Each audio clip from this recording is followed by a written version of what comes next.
లేదంటే వాళ్ళకి నచ్చిన స్టైల్లో రావడం, అంటే కప్పలా గెంతడం, అలాగే డ్యాన్స్ చేసుకోవడం రావడం, అలా చిన్న చిన్న యాక్టివిటీస్ చేయడం వల్ల పిల్లలు కొంచెం యాక్టివ్గా రావడం జరుగుతుందండి. పిల్లలకి రాగానే మంచి ప్లెజ్ చెప్పించడం, మంచి అలవాట్లు నేర్పించడం ఈ ట్రైనింగ్ ద్వారా మేము బాగా నేర్చుకున్నాము. అలాగే ఆఫ్టర్నూన్ లంచ్ తర్వాత కూడా పిల్లలకి ఆటపాటలతో విద్య కూడా మేము నేర్పిస్తున్నామండి.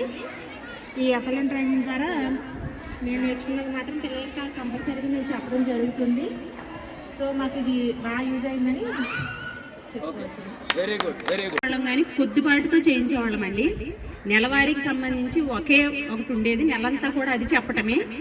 ఒక మంచి అలవాటు ఉందంటే అది నెలంతా, ఏది ఉన్నప్పటికీ కూడా అది మంచి అలవాటే కావచ్చు, లేదంటే ఆట అయినా కథ అయినా పాట అయినా ఏదైనా కూడా ఒక్కటే ఉండేది. ఆ ఒక్కటే నెలంతా చెప్పేవాళ్ళం. ఇప్పుడు RLM ద్వారా ప్రతిరోజు కూడా ఒక మెసేజ్ వస్తుందండి. ఆ మెసేజ్ ద్వారా ఏం చెప్పాలి అనేది అందులోనే వచ్చేస్తుంది. ఆదర్శల బుక్ ద్వారా, నవచైతన్య బుక్ ద్వారాగా వస్తున్నాయి. అవన్నీ కూడా మేము ఇంప్లిమెంటేషన్ చేస్తున్నాము. అయితే ఇదివరకు చిన్న చిన్న కొద్దిపాటిగా చెప్పేవాళ్ళం, కానీ ఇప్పుడు ట్రైనింగ్ తీసుకున్న తర్వాత కొంత ఎంతైనా ట్రైనింగ్ విధానం వేరు కాబట్టి కొంత అనుభవం వచ్చింది. ఈ పిల్లలతో ఎలా ఉండాలి, తల్లులతో ఎలా ఉండాలి. రెండోది చెప్పడం అయితే చెప్తాం తప్ప దాన్ని చూసి నేర్చుకున్నది వేరు. అది పైనుంచి వచ్చినా ఏదొచ్చినా కానీ చూసి నేర్చుకున్నాం. చాలా వరకు సార్ కూడా చాలా బాగా చెప్పారు. పోయిన సంవత్సరం నిజంగా ఎంత బాగా అంటే అంత బాగా నేర్చుకున్నాం.